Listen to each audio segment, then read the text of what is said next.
guys, it's Hannah. I hope you're all well. Last year I made a video about the Olivier Awards, the biggest theatre awards there are in the UK. In that video, I said that I liked that award and generally agreed with it. Well, I have to say this year I saw the nominations and I was just baffled. I don't want to doubt their decisions, but to me personally, it just felt like I had a completely different year. So it kind of made me question what the nominating process is, because it just feels a little bit like a promo for these productions that are already overhyped. I'm not saying it is. It does feel like that to me. But I don't want to be all negative about it, so what I decided I'll do is I will share with you what my highlights of the past year were, and if I were to vote for any awards, where my sympathies lie. So I will dive straight in with a few productions that I just was amazed by. Probably number one would have to be the Shakespeare trilogy at the Donmar Theatre. It was performed in this specially built place where it created just a magical and unique atmosphere. I went to one of the 3-show days and it was astounding. The director was Phyllis Deloitte. I thought she did an amazing job reinventing these plays, making them vibrant and dynamic. The all-female cast was wonderful. Harriet Walter in amazing form playing these three big characters. Jackie Clune was an amazing Julius Caesar, but all the women were great, really. The next one I want to mention was also a trilogy, and it was The Young Chekhov at the National Theatre, originally from Chichester, directed by Jonathan Kent. And again, a day of glorious theatre, seeing actors in multiple roles. This one was much more conventional in the staging, but it was just done brilliantly. And the third production that just blew me away was Mary Stuart at the Almeida, directed by Robert Icke. It was a very clean production, very simple, just based on the actors themselves. It had the amazing idea of two actresses alternating parts of Mary Stuart and Elizabeth I.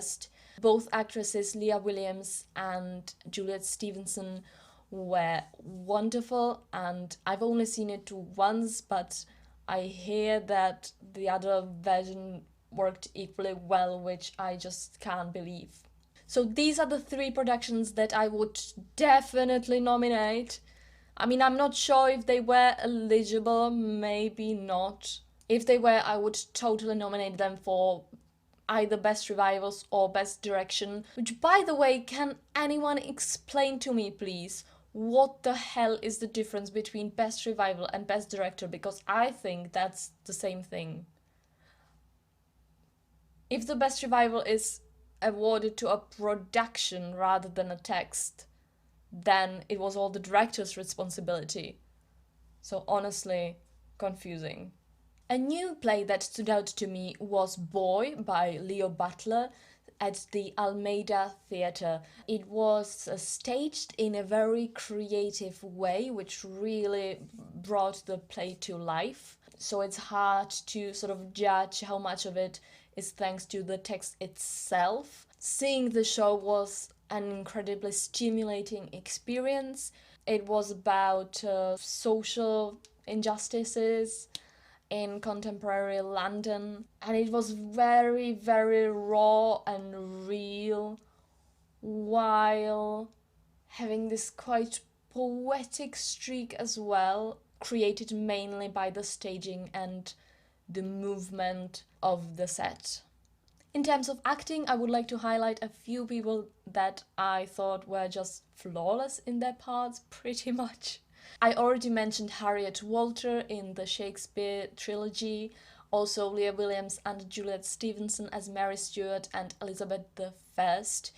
Another wonderful female performance was given by Helen McRory in The Deep Blue Sea at the National Theatre. In that production, the role of her husband was played by Peter Sullivan, who I thought was amazing as well. He made that character who does not get as much attention as the female lead. He still made him really multi-dimensional.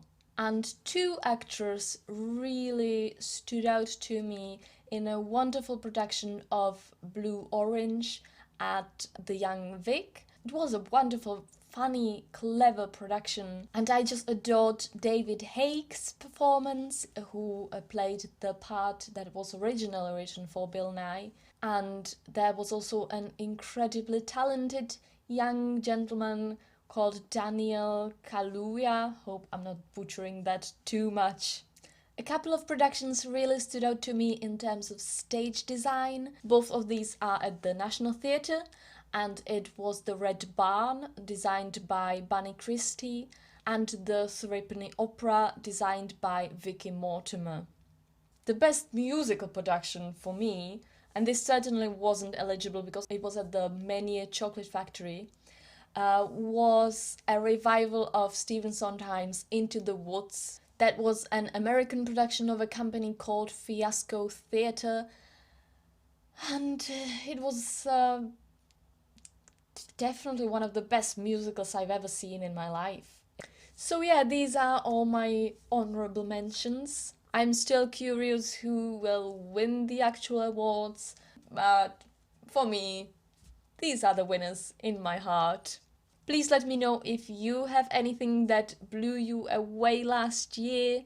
If you're new to my channel, you can check out my previous videos. I made a playlist of videos where I talk about London theatre specifically. In those, I briefly give you my opinions on a lot more productions that I've seen during the last year. But as I am not based in London, I live in Central Europe, I also talk about theatre in general, so please stick around if you want to hear more and if you want to chat about theatre with me. Have a lovely day, bye!